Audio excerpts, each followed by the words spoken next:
or white in color, sold at room temperature. So it's derived from mint. It can be synthetic, or it can be derived from actual mint oil. So it's kind of an essence of mint. So I can write a menthol cookbook. Like all the days.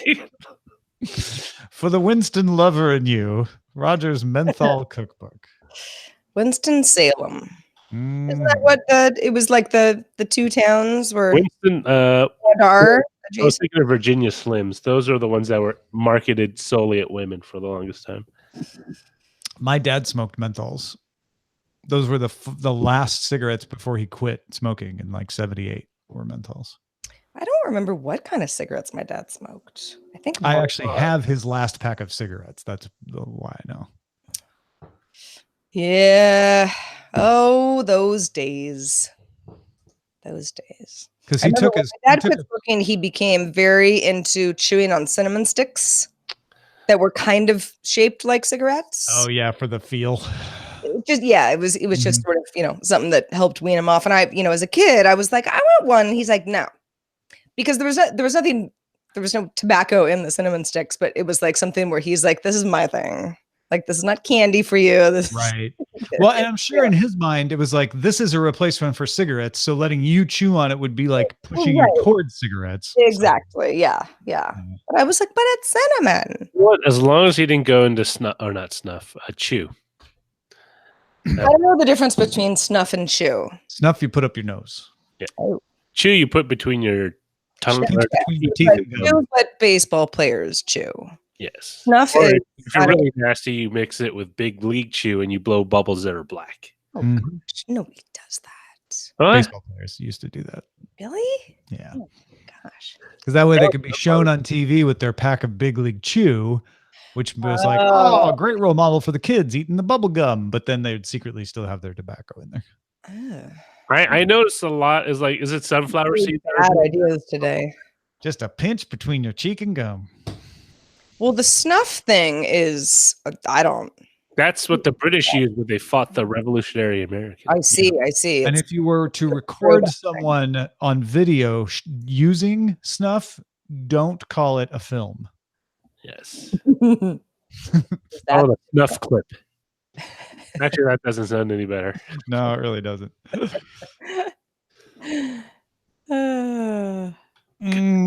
Kids ask you. I've learned a lot. Thanks. Yeah, we really have. I feel satisfied. I feel like it's ready. We're ready to tell people about some technology.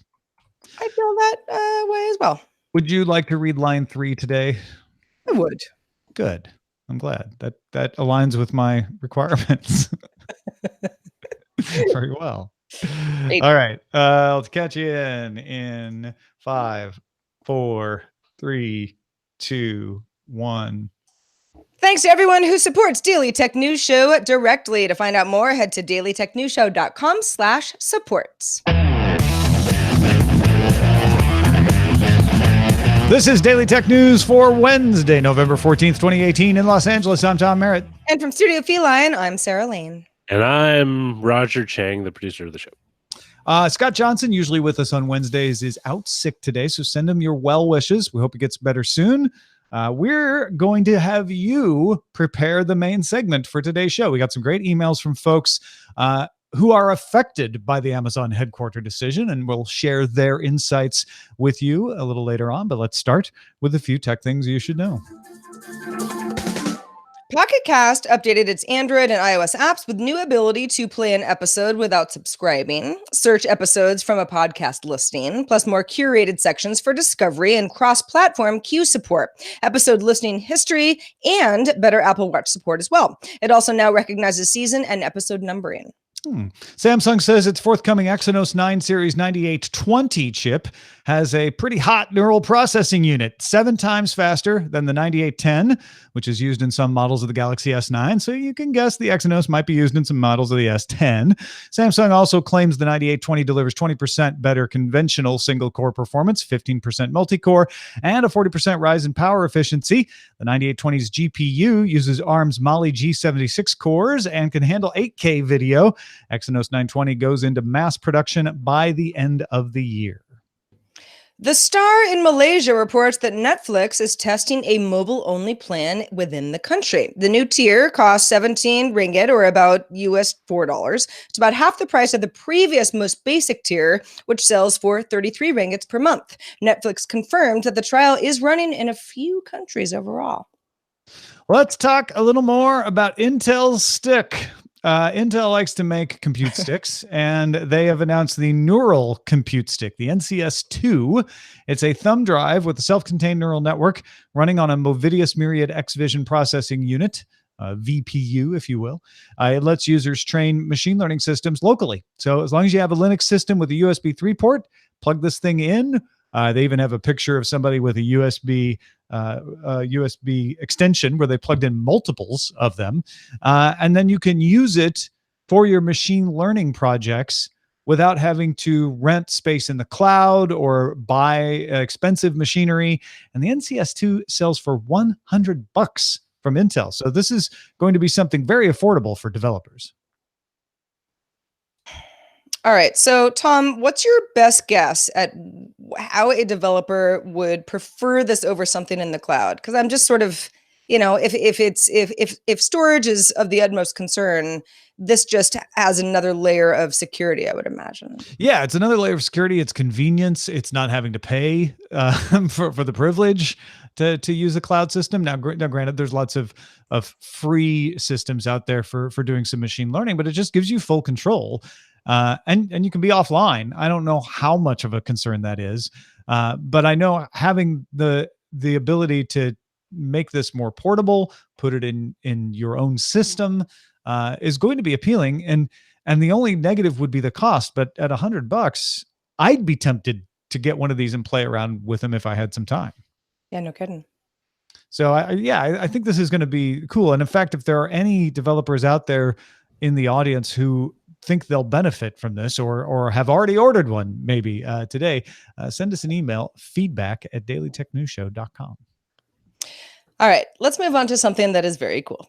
Google has released the night sight camera mode for all three of its Pixel phones to pretty universal praise if you read the rags. It lets you take pictures in the dark without any additional hardware. Without a tripod and long exposure, night sight uses an algorithm to assemble a burst of consecutive frames. So, it frames in consecutive order, and also a picture with enough light into it to make that picture. It takes into account motion of the phone, motion of objects in the scene, amount of light overall, takes fewer exposures for longer if the camera is still versus when it's handheld because it knows that it's being moved around. It's also trained to adjust color correction and white balance. There is a negative. Photos may not look like they were taken at night. It also doesn't deal well with fast-moving objects like cars or brightly lit objects. So there are some issues with this. However, the idea that being able to take a low light photo, which is difficult. I mean, even the best cameras have issues with this because the whole idea is that the shutter has to be open for longer, which means that things are more blurry. That's just sort of the nature of how photography works. To be able to put an array of photos together to make that low light photo look brighter is very, very smart. Now, of course, as The Verge points out in their article, which is a really good overview of what this does, it does tend to blow out a photo. So if you're looking for that kind of, night alleyway type thing, you might not get that. But you could say that about lots of different sensors.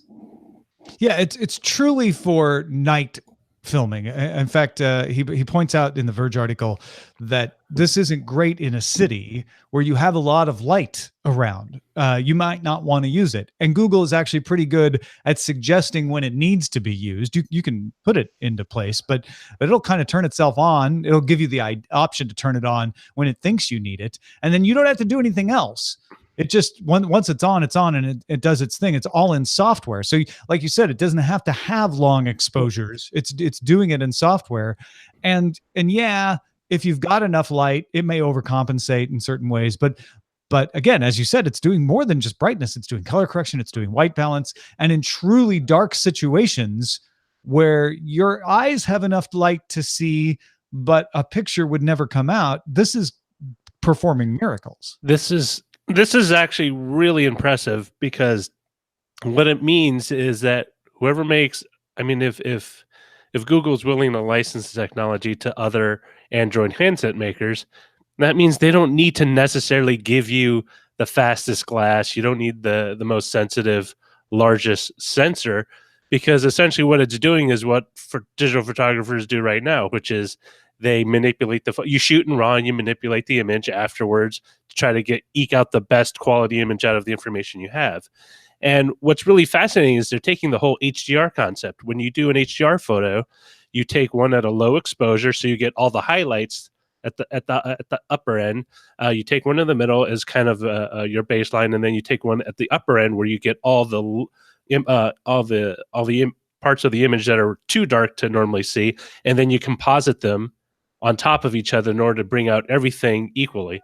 And this is essentially just one step beyond that, where it does the same process, where it takes a bracket photo of 3 or 4 shots, and then it comparatively adjusts the image. So you end up with an image that looks maybe not pleasing, but it's visible. Like, you can see stuff. You can see someone's face instead of just like, a tint off their glasses or maybe a hint of an eyeball. Yeah. And it's really, really cool, because, as you said, this is all in software, and it's something that, like, hey, you know what, this they have a flagship phone, but I can get the same technology in a mid-weight phone that does something similar. So I don't necessarily need to buy the flagship phone because I want to be able to take a shot at a bar or something. Well, you're hoping. I'm hoping. Right now, you need to buy the flagship phone. Although, to your point, Google released this for all 3 models of the Pixel. Now, you don't get all the features if you're on the original Pixel, because the original Pixel just doesn't have all the machinery it needs to take advantage of this. But you can get it. So because it's software, they're rolling it out to all their models, which is great. It's also, I don't want folks to be confused. It's not just brightening, and it's not just doing what HDR does, as Roger explained. It's also adding some machine learning. It can do that color correction. It can add detail. It can sharpen things. I think The Verge has a really, of the ones that I read, the best demonstration of this, because they do the thing where you can slide back and forth between an untreated photo and the photo taken with night sight on. And with night sight on, it's a world of difference. Now, in a couple of them, you can see like, this bright object at night looks better without night sight. So you get to see both sides of it. But it's pretty amazing what it can do in super low light situations. Mozilla has published a guide called Privacy Not Included that evaluates the security of popular holiday gift items. It's Mozilla's gift guide for what both to buy and maybe not to buy. 33 of the 70 products in the guide carry a Mozilla badge that says they meet minimum security standards. So automatically being encrypted, automatic security updates, requiring you to change a default password if there is a default password, stuff like that. Really targeting Internet of Things. Product descriptions also include things like whether a device uses its camera or its microphone or its location services to track you. So some of the ones with a badge are the Nintendo Switch, the Google Home, the Amazon Echo, Apple TV, iPad, PS4, Xbox One. This is not a bash guide. This is saying, hey, we look at the practices of these devices. We're not talking about whether you trust the company, but what do the devices do with your privacy? Does that meet our minimum standards? Kind of a cool idea. Yeah, it really is. It's also, if you look at the privacy not included list, it's nicely done site, and many products that I'm like, okay, I mean, was I worried about these? Not necessarily, but it's nice to get that Mozilla seal of approval, if you were. Well, yeah, especially, okay, let's take the Mycroft Mark I. It's a smart speaker. It's off-brand, but maybe I find a little bit of a deal on it, right? And I'm thinking, I might buy this for one of my relatives, my sister or my father. Sure, but there's less of that brand. Maybe you haven't worked with this company before. You're not totally sure, and Mozilla has done your research for you. Yeah, it meets our minimum security standards. Okay, suddenly I feel a little better about it. And if I want to dig in myself, it'll talk about what kind of encryption it uses, what its privacy policy is, what kind of controls I have. You can dig into some of the stats there. It's at the Mozilla Foundation, mozilla.org. We'll have a link to it in the show notes as well. Go check it out. Sorry, I'm looking at this adorable alarm clock that I just really want now. Now we know what to get Sarah for. Thanks, Mozilla. Yes. Was that hint obvious enough for you?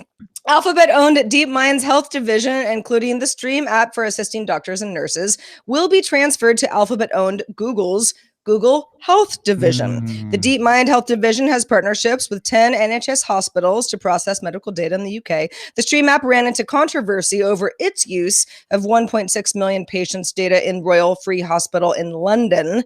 Lawyer and privacy expert Julia Powles pointed out that DeepMind promised to never connect people's intimate, identifiable health data to Google accounts, products, or services, and deemed the transfer trust demolition. DeepMind told the BBC that patient data remains under our NHS partners' strict control. Yeah, this is a tricky one. I think it's a little bit of an overreaction to say it's trust demolition. I think the trust was already maybe demolished if you're upset about this. If you don't trust Google, you're not going to like health information being transferred to Google. And remember, there was a problem with those NHS hospital data. They were slapped on the wrist by the courts for not properly informing people that the information was being used, although they did not think it was being used irresponsibly. It's just that you needed to disclose it. It was anonymized and aggregated and protected in all the right ways. DeepMind is right that this is all under the hospital's control, so it's compliant with the law. So really moving it to Google Health Division shouldn't be a problem unless you don't trust Google. And you don't trust that Google's going to keep being a good steward of this kind of information. Yeah, it's just it makes you sigh, right? Because it's not that Google is going to do anything right. Like I can't DeepMind. really poke holes in what's going on here, but I understand why people would say, "Well, but why?" Yeah, and it's because they think, well, Google could use this data to inform their advertising. Google could use this data without telling us, again, the way DeepMind did once. Google could do this and that. And, I think you can overrate this sort of thing, but the fact that DeepMind promised never to connect it with Google accounts, products, or services, I mean, Google can continue to say that, except that Google Health is a Google service. So now you have to hedge it and say, we'll never connect it to Google accounts, products, or other Google services. But then if you don't connect it to a Google account and it's Google Health, well, that seems kind of weird, doesn't it? Yeah. And, you mentioned hedging. This sort of thing, especially if you're in the legal field, if you say at the outset, oh, well, if this is happening, well, Google better not do anything with people's information, then the company may be less likely to do so in the future. And at least you're on record of saying that, you had a problem with it way back when. Verizon announced its capital expenditures would decline and deployment of infrastructure would remain the same. So in other words, not increase. Sprint and AT&T have also reduced their overall capital expenditures numbers for 2018. The carriers attribute the declining investment to timing, saying like, oh, well, we just kind of finished some investment and then we won't be needing more investment until later. So it's not going to happen this year, as well as more efficient technologies, saying that new technology means we just don't have to spend as much to get the same punch out of our investment. So we, virtualization, things like that mean that we're reducing our cost, which is great. All of this is good news if the savings cascade down to us, which they may or may not, as far as, I think we overestimate how much they don't. They definitely cascade down to us slower than we would like. But eventually we did see unlimited plans sort of spread themselves around with caveats, but still better than the high-priced metering that we had before. On the other hand, Sarah, didn't these companies all say that the reason they needed the open internet guidelines repealed was so that they could take off the shackles and increase investment? Yes, I am glad to hear that 5G deployment will be so inexpensive for all these big companies and will, enjoy the next wave of connectivity. Yeah, I don't know, man.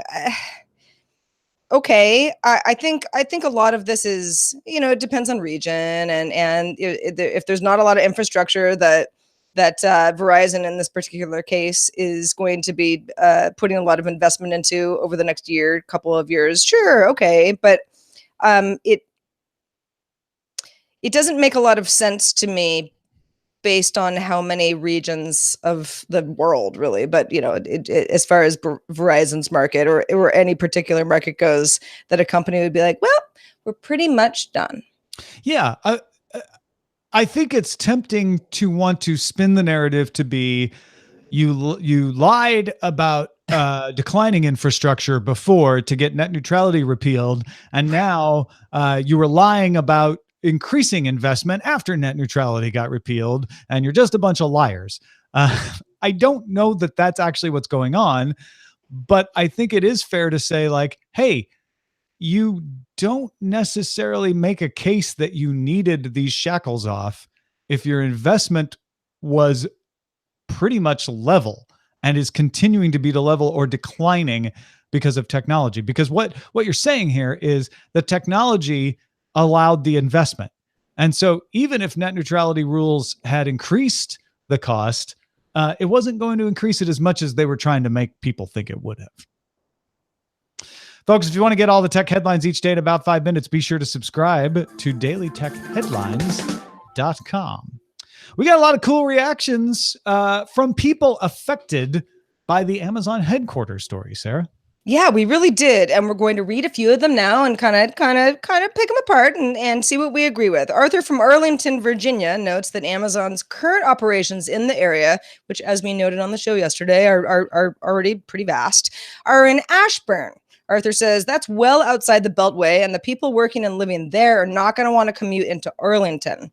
Amazon's inside the Beltway operations are, quote, mainly tied to the government, and these are not really HQ functions. So Arthur doesn't think that this counts as an expansion for Amazon, really. He and Pete also pointed out something that a lot of coverage didn't pass on, which is that Virginia Tech will be opening a technology campus adjacent to Amazon. So, okay, these are good on the ground reports from someone actually in Virginia. I love this. Thank you, Arthur. Granted, I think it's fair to say, okay, the folks out in Ashburn aren't going to be feeding into Amazon's current operations, but it is still an area that Amazon is familiar with and was negotiating with. And I don't think they ever thought they would move the people in, but it's a fair point. The inside the Beltway stuff, though, I don't know what Amazon is going to use this second regional office. It's not even an HQ anymore. It's a regional office for. My suspicion is that it probably will have a lot to do with the government cloud, gov cloud that Amazon operates, especially if they get that DoD bid thereafter. That will probably operate out of there because it's right next to the Pentagon. So I'm less inclined to accede to the inside the Beltway not mattering because it's government stuff. I think it really does.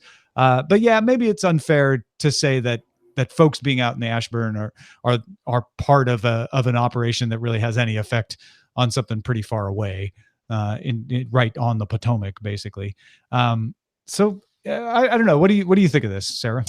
Well, one of the things that I didn't realize, and thank you, Arthur, is pointing out the Virginia Tech, huge college, opening a technology campus adjacent to Amazon, and how the two might, Amazon might funnel in money for research projects, which would make a lot of sense. And like you said, the region itself is definitely skewed government-wise. But I think a lot of folks don't realize, even when you hear Arlington, Virginia, it's like, well, it's adjacent to Washington, D.C. Oh, okay.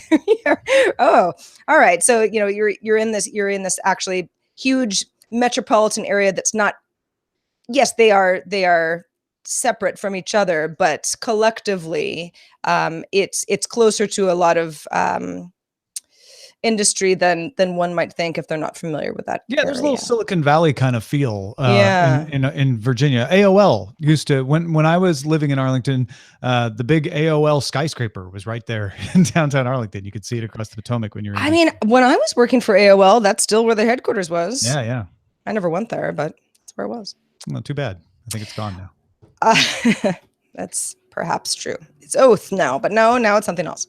Paul in New York continued the Amazon feedback, noting that real estate developers are happy about this because of the glut of already unoccupied high-end housing in New York was on the verge of causing a recession in the real estate industry, while local residents in Queens are likewise upset at the prospect of even more gentrification of the borough and further rises in rent and cost of living. Economic policies in New York are always a delicate balance between appeasing those two groups. Paul goes on to say that the search by Amazon reminded him of searches to fill faculty positions in academia. Paul happens to work in the sector where they open it wide, but they usually know in advance who they actually want for the position. That's a great comparison, Paul. And I've been around, not even in academia, those kind of situations where you know who they're going to hire, but they have to go through the motions to keep it open just in case. And then they end up hiring who they're going to hire. So you're right. That is very similar. As far as the on the ground New York report, again, I love that we've got somebody in Arlington, somebody in New York, who, or at least Northern Virginia, who can comment on this. I was in Long Island City for a wedding. Ron Richards had his wedding there in Queens a year ago, a little more than a year ago, but a year ago in October. And that is a very, I don't know, I wouldn't want to say it's a hipster area, but it's trying to be.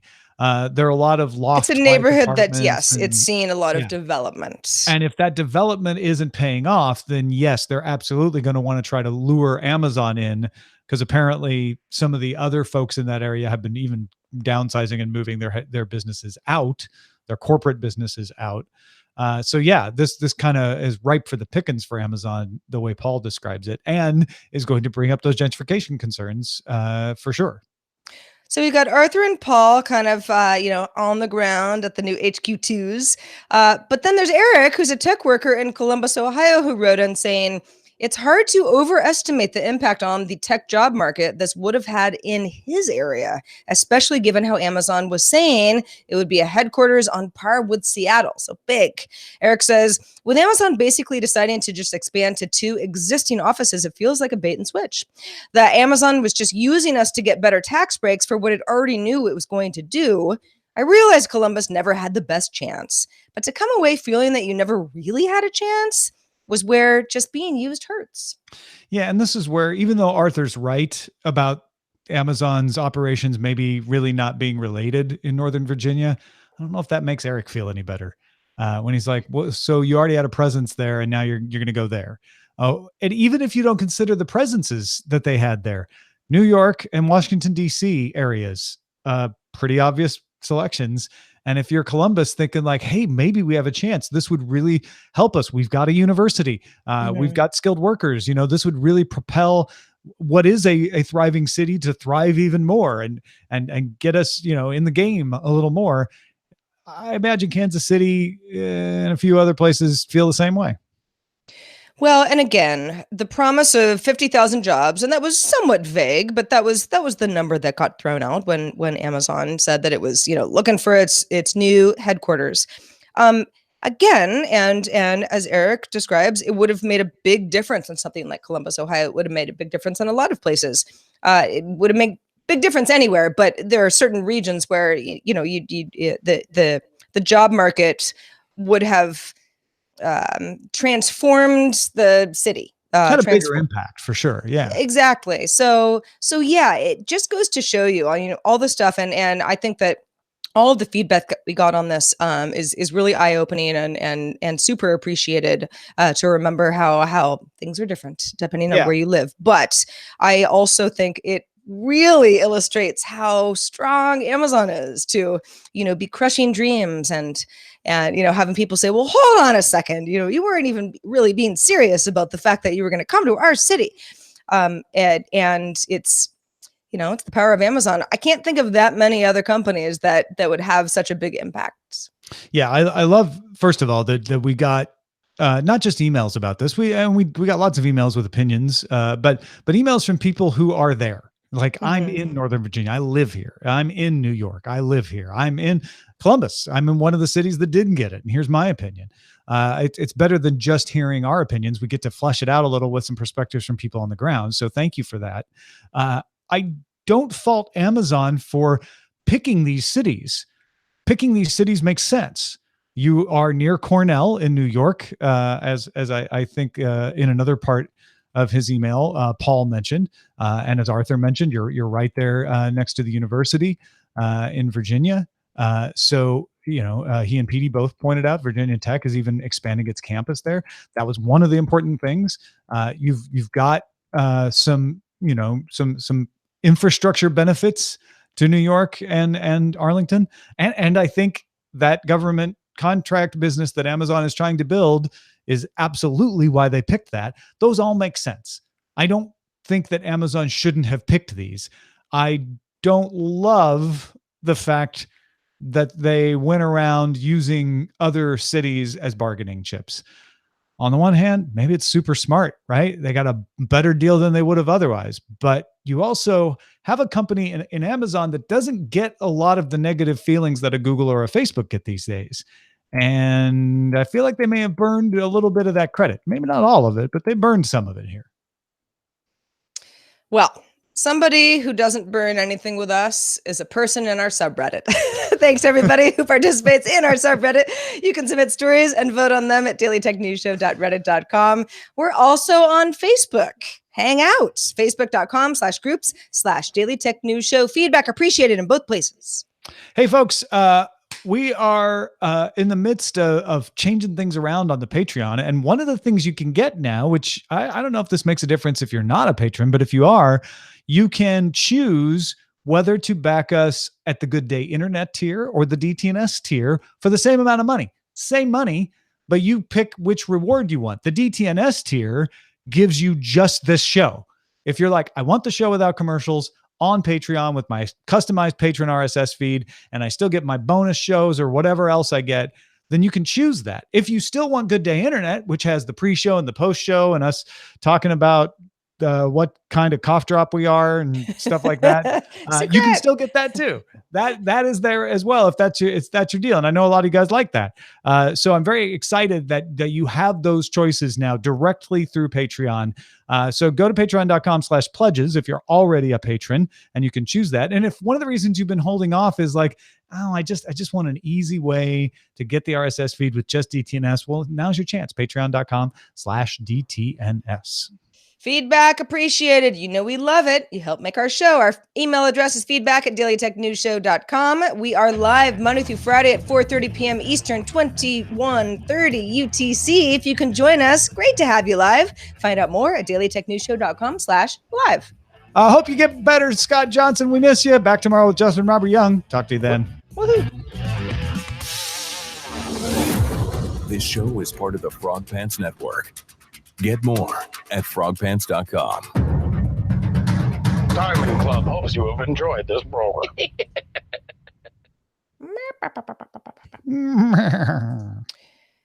That doesn't make any sense. What? Everything I said on the show today? Yeah, nothing you said made sense. No, sorry, That's not unusual. Yeah, that made no sense to me, Tom. No, I just got an email from Amazon, actually. I ordered a new set of sheets, and it says your package was delivered on November 12th. And I'm like, that's not You mean true. You just ordered them? No, I just got this email. Oh, you ordered them a while back. Yeah, like a week ago. So it took a couple days, but it was like your order was delivered on the 12th. And I'm like, I think we're at the 14th. I don't think I got them. Oh, and you haven't got them. Okay. Unless one of my neighbors is enjoying some linen sheets, in which case, well played. Particularly well rested lately. I don't know. I'll go knocking on the door and find out. Mozilla's naughty. You look very well rested. Give me my sheets back. I'm sorry, Roger. What were you saying? I said Mozilla's naughty and nice list. Mozilla's Naughty and Nice list is our title. Is it too early for Christmas stuff? Never. Are we in there? Are we in the off zone? the dark. Google like that Spider-Man. Turn out the what was that Spider-Man stage Broadway musical? What? Remember, I know there was a talked about Spider-Man that at musical, all. but yeah, remember it's like turn off the dark or something. It had like you. Oh, I didn't realize that was part of that musical. Well, that was the name of the thing. It was like Spider-Man. I don't know. I thought it was It's just too called much. Spider-Man It's the musical. What about Google turns off the dark for the photo? That's not Yeah. bad. Yeah. Okay. Right, You got we'll do that. yourself a deal, Chang. You win this Deal or- one, Chang. Yeah, because there were some good Amazon headquarter titles in there, suggestions, but we did that yesterday as the title, so I figure giving something else a little love is probably a good idea. Blinded by the night. Blinded by the night. That's a good one. Actually, that's even better. All right, we'll use that. Blinded by the I'm night. like, it's actually really good. Wait a minute, didn't save. Blinded Wrapped by- up like a I Deuced, don't- like a deuce in Well, the no, night. I was trying like to a think of pixel something. deuce. Right, yeah. Wrapped And up like three. one of the Pixel 3s. Yeah. If it was just for the Pixel 2, that would make perfect. I think it's revved up, isn't it? In the original song, revved up like a deuce in the night. Revved It- up like Sundar Pichai. In the taking night. I mean, like that's such a colloquialism that no one will get anymore. What is? What? Like revved up like a deuce. Oh, I don't think anyone got it even then. It's just a hot rod. That's all it means. Yeah. But I mean, the whole joke was like, oh, he said something else. He said something. Yeah. Yeah. I wonder if he purposely made it that way. Well, I'm like- sure he did. I'm just going to play with people's heads because Well, I'm, it certainly sounded like the joke version, which is why Yeah, it was and a even joke. then, most people did not know what a deuce referring to a sports car was. That was a Hot even rod, then, hot rod. fairly I mean, niche. is it the same thing as like the Beach Boys? She's hot a little rods? deuce Little coupe? deuce coupe. Yeah. Okay, Right. all right. Right. So sure, Yeah. it's like, okay, I know it's a car, but I don't really revved up like a deuce doesn't mean anything to me. I would think it would be like some sort of like playing cards thing.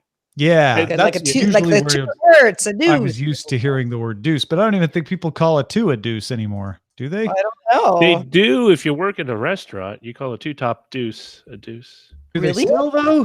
And a two top means it's a table Two that people. Has two people on it. That's so Do they exciting. still? Two top, four top. Or did they do that 10 years ago? Yeah, really. Roger, when's the last time you worked? Yeah, at a okay, maybe 10, 12 years ago, but it's, those things have to continue, Tom. Like, like you say like you 86 to soup. That means it's out. You're done. No more Okay. soup, you just offer salad. So I know we like to go down these rabbit holes of things. And here's one that I thought about that I thought would be a great GDI topic. And that's the idea of, okay, let's say it's 2:04 p.m. right now. At 2:15, I might say to my mother, what time is it? Quarter past, Uh-huh. or half past, or Yeah. quarter till. Right. And that to me is like, that's something that people generations older than me have always done. And I know what they mean. I know what time she means when she says that. But to me, I would say 2:15, 2:30, 2:45. Like I never say quarter to 3 or half past 4. I hate that term, like quarter. Just say what time it is. Why do you have to use fractions? It's all the same Because- thing. Like I feel like I never go like, ooh, let me calculate what she means. I know it, but I don't say it. It's almost like you hear one language and you answer back in another. I mean, like I know what I would rather say. It's half past. I hate. It's just like I think back when people still called a two-top a deuce, they had clocks on the wall with hands. they and- also sold pies. So you think in terms of Think in terms of slices. you're a few slices slow there. No, it does come from the clocks having hands Yeah. because it actually is easier to look at a clock with hands and go, oh, it's a quarter to. totally. Right. It's Yeah. the digital generation like us who started having digital clocks that were like 2:45. That's what it says. Why would I change that to quarter to when it says Right. 2:45? Yeah. Which is, and again, it's like, I don't know. There might be kids But, younger like, than even- me who even- don't understand what a quarter to anything means. But I think for the most part, it all means the same thing. It's just a generation But thing. it's I kind thought of about odd it as because far as time. I learned that was the thing we had to learn in kindergarten is how to read a clock and an Yeah. analog clock. And it's like, why don't you just say like 15 till, like 15 minutes till Did they? two? They Why taught do you us have to say to. quarter? Yeah, they taught us that too, because that's the way it worked. And they wanted to teach you all the ways people said it. So when someone said that, you knew what they meant. Mhm. Listen, you see this clock on the wall right there? It's digital. Read what it says. Well, what they were saying is like, look, nothing will ever change in the world. People will always say Q2. So we need to teach you that. Keep your Wilford Brimley aphorisms to yourself. I don't need them. Wow.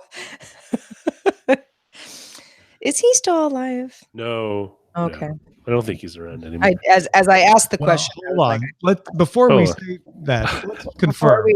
yeah. That is one of those things we really, even in Good Day Internet, ought to get right. 'Cause Okay. Wilford I Brimley. hate saying someone's dead and then it turns out they're not.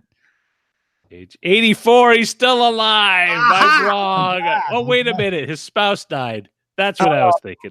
Okay. Well, All right. okay. Well, that's very sad. We're But sorry. he brought in a lot of money for Quaker Oats and diabetes research. Diabetes. So he's still alive. See? Wilford. Well, you know what? Wilford. He's only 84 years young. Actually would have thought he would have been older. I mean, remember Cocoon? Wasn't he 84 in that movie? Isn't I it think kind it of was- weird when you I think see it was someone? 86 playing 84. Right. Well, it's kind of I weird. think Like so, yeah. in Star Wars, the Emperor was a British actor, and they gave him prosthetics in order to make him appear old and very mutilated by the dark side of the Force. But he was at the correct age when he did the prequels to kind of go on that path. I would just find it weird. People age into their acting jobs. Used to be I don't know if either of you ever watched it. It was a I don't know, a primetime like family drama called Our House. Oh, yeah. Starring Yes. Shannon Doherty before Yes. 90210. And Mhm. I mean, he played the grandfather. Yeah, he was in the already show. old. Yeah, and I it was like mid 80s. I mean, he wasn't like a So young like I remember when Mad Max came out and Tina Turner was in it, people were still making jokes that, Tina Turner was like, the music your kids would listen to made by your grandmother, because she was already at that stage where she was, a grandmother age, but she's moved beyond that, and now she's at great grandmother age, but she's still kind of considered to be old, I guess. well at Cut it great out there at the end, grandmother Rebecca, age. but I think I know what you're saying. Yeah, but Someone basically told they've been in the old category for 40 years, Right. right? It's just like, you're just Old older. is not as old as it used to be, or old is not as young as it used to. Old is older than it used to be. I have the beholder or something like that. Yeah. I have to be older. Our house. You know what I realized when we were talking about the quarter till thing? That show Our House. I will Yeah. never say quarter till. I don't think I ever say that, even though I learned how to say it and grew up with it around. I will say 10 till though. Isn't that weird? Oh. Because for me, quarter is something like, I don't know if people know what quarter. Well, would you till say 15 till? maybe? No. It just sounds weird. Yeah. But I will, if I look at if I'm looking at a mechanical clock and I see that it's 10 minutes till, I'll say, oh, it's 10 till 3. Well, I won't wait, what did you convert do it to in 350. what did you do in radio? Because oftentimes when I like some DJs, it's like 15 past the hour. Oh, no. There were- Yeah. 20 minutes past the hour, maybe past the hour till 30. But then I'm trying to remember. I think we basically said, 3:45, 10. We might say of 10 to though. Maybe that's where I learned it. Pull out a book or a guidebook. That I think, I don't know. I mean, I don't know who thinks of these things besides me, but I'm like, yeah, that seems to be a dying art. That Yeah. whole, thinking of it as a piece of the pie, and clocks with hands. I do remember when I got my first alarm clock. It was pink. It's actually still in my mother's house. It Oh, still wow. works. I know it's crazy. I don't know why she kept it, but anyway. But I remember being like, "Whoa, it's so weird." It's like my first non-hand clock. Uh-huh. It was a clock radio, so it was cool in other ways too. But yeah, it was just these like neon green digital where you're like, wow, that's the whole thing. You just look at it. Yeah. It That's looked like it was for the future. And I actually remember like context that you had to get used to not having. with my clock radio, I actually remember thinking like, we don't need to say 2:45, 10:02. Just say 3:45. It's right there. I remember thinking that. Like, I we like don't say this anymore. in the chat room. The thing is, like, it's the same thing. So neither one is wrong in any way. It means the exact same thing. And if we're all getting what you're saying, then it doesn't really matter. But why? This is Well, where so semiotics. This is where my training in semiotics finally pays off. So in the chat room, Tondagosa said it's Pac-Man to 6. So you just imagine a Pac-Man shape in your clock. I was about to explain my training. You robbed me of my moment, Roger. Sorry, Tom. I was finally going to have a part of my college education be worthwhile. Don't Betty White me, Tom. Well, you paused, Tom. I wasn't sure if there's any. Yeah. It was a pregnant pause. Could you not tell? Oh, did you get a That song? pause was like 8 months. I don't know. Why is it a pregnant pause? Why is it just not an extended to a pause? thought? That's another good question. Why do they call it that? And if the thought is if the pause is pregnant, who impregnated it? Because pregnant is a word that didn't always just apply to having a baby. It meant what? It meant filled with potential. Oh, Roughly. My mind is that's a good one pregnant to with look up. new ideas. Yeah. yes. My tax return is pregnant with a better. But we've taken to using it almost exclusively to mean birth. Yeah. So now these old usages like pregnant pause sound really weird. So wait, so it's filled with new thoughts. It can't be just like filled. So if you had a pregnant pie, it can be just like different fillings of the day. So filled with potential, meaning like, yeah, you pause and you're thinking of the thing. Yeah, the pause is say that much full longer. of meaning. Yeah. Well, so semiotics. Oh, I really? Yeah, okay, I can go back there. Well, it's okay. I mean, up to you. Do I have my copy of Roland Barthes' Mythologies nearby? I think it may be over there. No, semiotics. Actually, this might actually be interesting. Who knows? Semiotics, the theory says that every transference of meaning has 3 states. There's the sign, the signifier, and the signified. The sign is what let's see. Let me see if I get this right. The first part is what I intend to say, with the meaning I intend to impart. The second part is the symbolism I use to send it. So the word or the sign, the sign or the art or whatever. And then the signified, the third part, is the meaning you take from it. And those, when communication is working properly, they all are pretty much in sync, but they don't have to be. So what I signify may not be properly translated by the sign. So you may get something different out of what I'm trying to send than I send. Got it. And now you can get a master's in communications. Yeah, I can see why you felt it's worth it. Oh, I got another one. I don't remember how it related to what we were talking about either. Well, it's just, I don't know. We're just talking about funny things. No, okay, here's one. Thinking about the clock as a circle, right, with 12 numbers and hands, is when, if Roger's next to me and I say like, oh my gosh, look at that guy, 4 o'clock. Like, does Roger know what I mean to look this way? Because of the direction, yeah. Because I've done that with people and like, I've had them be like, what time? And I'm like, no, think about it. Now, I would like, look behind you. The problem with that I find is people give it relative to their position. So if you said 4 o'clock, but I was facing you, I would look to my 4 o'clock. But that's how I think that's what I do. If I'm telling you to go to 4 o'clock, it's your 4 o'clock, not mine. It's your 4 o'clock based on the fact that you're facing 12. Yes. So you go this way. I think people would still know it because, he's on your 6. I mean, that's where, he's on your 6 o'clock. It's kind of trust me, lots of people don't know what that means.